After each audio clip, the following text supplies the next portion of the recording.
क्या आप देख रहे हैं पृथ्वी पर असुरों का आतंक कितना बढ़ गया है? हाँ ब्रह्मा जी, देख रहा हूँ। आपके अवतार का समय हो गया है।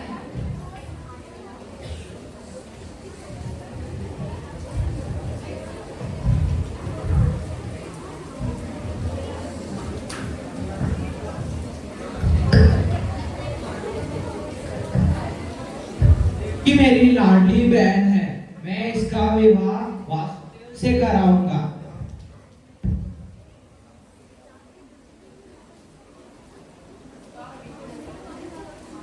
विवाह विधि संपन्न। वासुदेव, मैं देवकी से बहुत प्रेम करता हूँ, तुम्हें इसे हमेशा खुश रखना होगा। हाँ महाराज कंस। मैं अपनी बहन को स्वयं उसके ससुराल पहुंचाऊंगा। मार्ग में आकाशवाणी हुई, हे कंस, जिस देवकी को तू बड़े प्रेम से ले जा रहा है, उसी के गर्भ से उत्पन्न उसका 8वां पुत्र तेरा वध करेगा। उसी में तेरा काल बसता है। नहीं, ये आकाशवाणी झूठी है। क्या देवकी का 8वां पुत्र मेरा वध करेगा? नहीं, ऐसा नहीं हो सकता। ऐसा ही है तो मैं वासुदेव का ही वध कर दूंगा। मुझे कोई डर नहीं। हाँ, यही ठीक। नहीं भैया, इनका वध मत करो, मेरा सुहाग मत उजाड़ो। मैं आपसे एक वादा करती हूँ, मेरे गर्भ से जो भी संतान पैदा होगी मैं आपको उसे सौंप दूंगी, पर इन्हें मत मारो। ठीक है, मैं इसे नहीं मारूंगा, परंतु तुम दोनों को अब मथुरा के महल के कोठरी में बंदी बनकर रहना होगा। सैनिकों,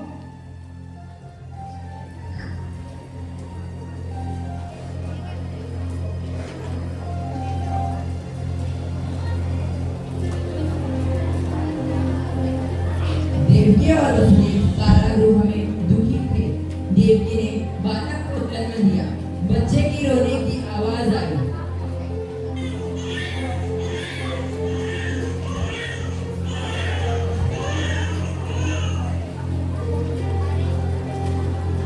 अरे, ये तो बच्चे की रोने की आवाज है।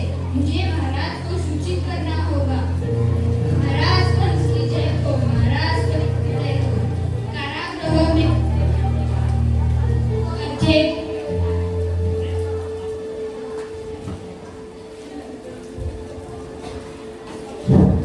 बच्चे की रोने की आवाज आ रही है। चलो। कंस कारागृह की ओर जाता है। देवकी, इस बालक को मुझे दे दो। नहीं भैया, साक्षात शिशु को मत मारो। देवकी के हाथों से बालक को छीनकर जमीन पर पटक देता है। देवकी रोने लगती है।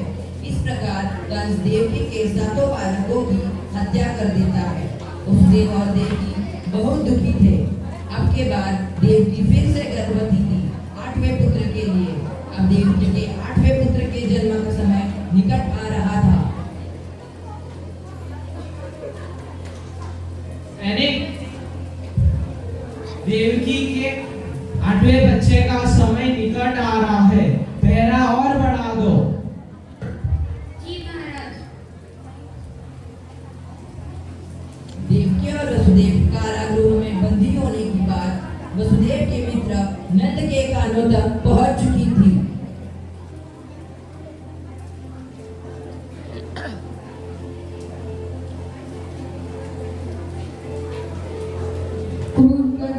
देवकी और वासुदेव को बंदी बना देता है, वो भी कारागृह में।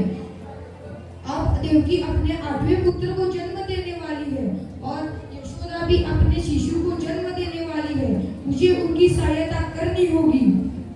जिस समय देवकी को पुत्र पैदा हुआ, उसी समय यशोदा के गर्भ से कन्या का जन्म हुआ।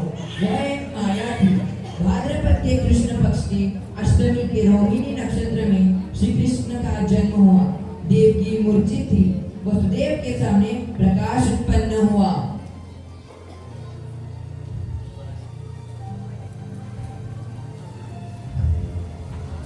वासुदेव, बालक रूप लेकर देवकी के गर्भ से जन्म ले चुका हूँ।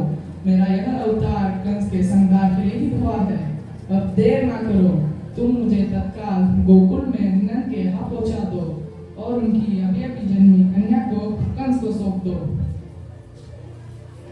देखते ही देखते काल कोठरी के दरवाजे खुल गए। सारे सैनिक मूर्छित हो गए। देवकी भी मूर्छित थी। वसुदेव ने बालक कृष्ण को टोकरी में रखा और गोकुल के लिए चल पड़े। यमुना नदी का पानी बढ़ता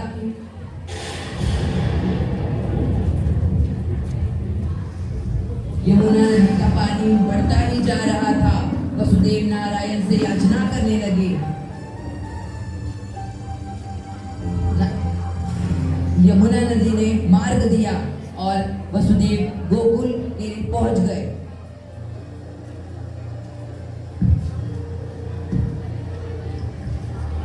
मित्र, मैं अपने बालक कृष्ण को तुम्हें सौंपता हूँ। यह बड़ा होकर कंस से मैं मुक्ति दिलाएगा।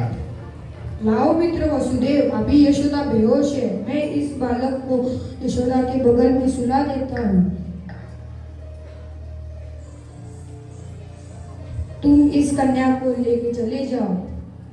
तुम धन्य हो मित्र, धन्य हो।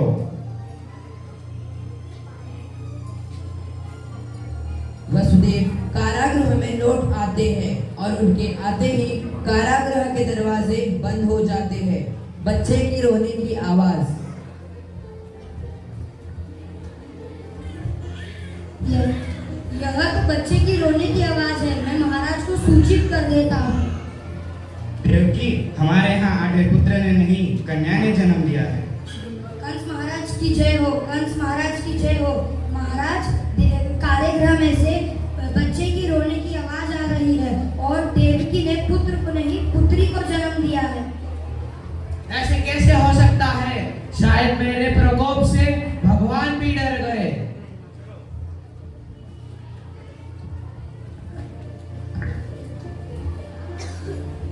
भैया, यह तो पुत्री है, इसे छोड़ दो। मैं इसे नहीं छोड़ सकता, चाहे वो कन्या ही क्यों ना हो। इसे मरना होगा, तभी मैं जीवित रह सकता हूँ। कंस ने देवकी के हाथों से पुत्री को छीनकर ऊपर उछाला ही था, वह पुत्री देवी में बदल गई और उसने कहा, तेरा काल पहुंच चुका गोकुल, तेरा अंत निश्चित है दुष्ट।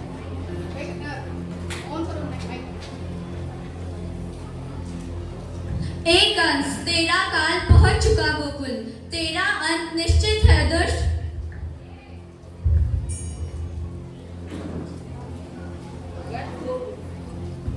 कंस को गुस्सा आ गया।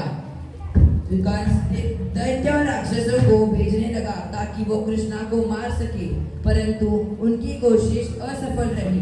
एक बार कंस ने पूतना नाम की राक्षसी को गोकुल भेजा था कृष्णा को मारने हेतु। चलो देखते हैं आगे क्या हुआ।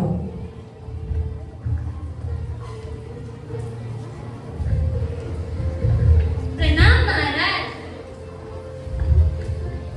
पुत्रा, तुम गोकुल जाके सारे नवजात शिशुओं की हत्या कर दो। उसमें से मेरा एक काल है। हाँ महाराज, मैं आपका कार्य अवश्य पूरा करूंगी, मुझे आज्ञा दे। इतना सुंदर नारी का रूप लेकर गोकुल की तरफ चल पड़ी है। गोकुल पहुंचने के बाद वह इधर उधर घूमने लगती है, नवजात शिशु के खोज में।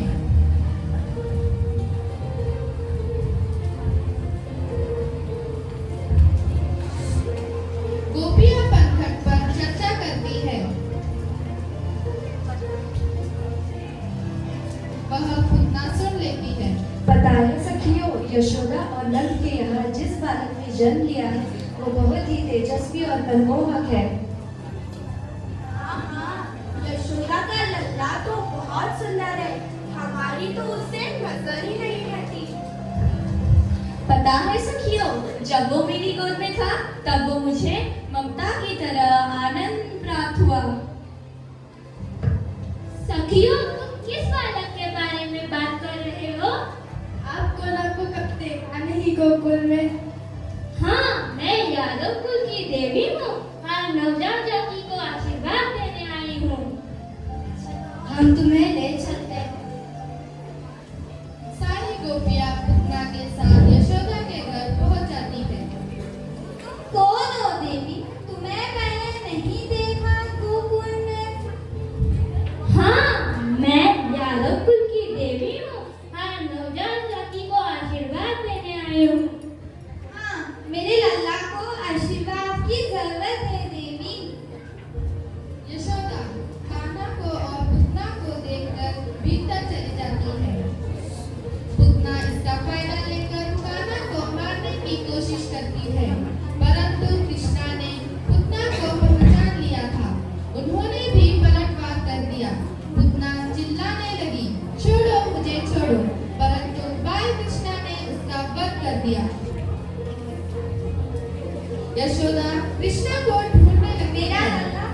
मैया मैंने माखन तो छुआ ही नहीं। फिर तुम्हारे मुंह पे हाथ कैसे लग गया? लो सच बोलो। कुछ भी तो नहीं मैया। मैं इस माखन के घड़े को ऊपर बांध देती हूँ।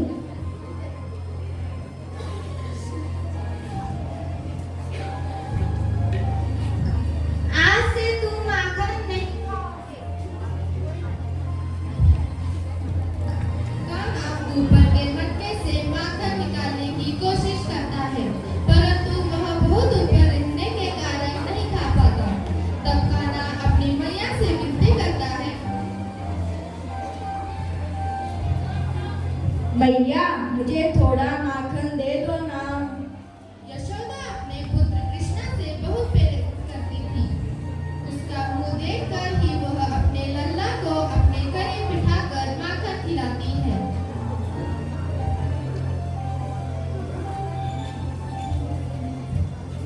धीरे धीरे कुछ साल बीत गए।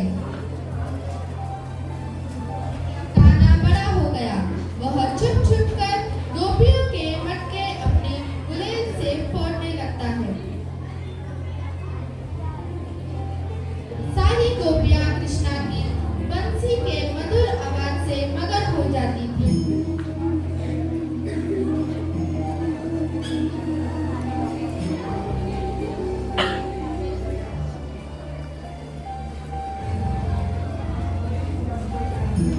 तो कुछ गोपियां कृष्णा की नटकर बातों आके यशोदा को बताती, जैसे मैया आज भी कान्हा ने मेरी मटकी फोड़ दी है।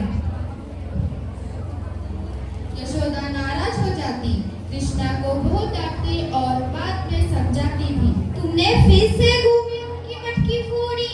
नहीं मैया, मैंने नहीं फोड़ी। मैया, यशोदा इतनी गोरी है, आप इतनी गोरी हो, परंतु मैं इतना सावला क्यों हूँ कि मैं आपका ही पुत्र हूँ ना। हाँ तुम भी गोरे हो, मेरे मन से देखो।